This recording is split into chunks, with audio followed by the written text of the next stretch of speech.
The final video to fix Palworld crashing problems on Steam and Game Pass, because crashes ruin gameplay and stop you from enjoying the game. Are you launching Palworld and seeing it close suddenly, freeze, or crash back to desktop? This problem happens when graphics drivers are outdated, game files get corrupted, or system settings conflict with the game. Sometimes background apps, Windows updates, or improper in-game settings also trigger crashes without warning. Many users search YouTube or social media for fixes, but most solutions look long, confusing, and full of complicated steps that feel hard to follow.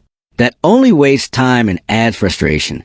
On Rexist, I keep fixes simple and safe, and today I will share a secret easy trick that stops Palworld from crashing fast.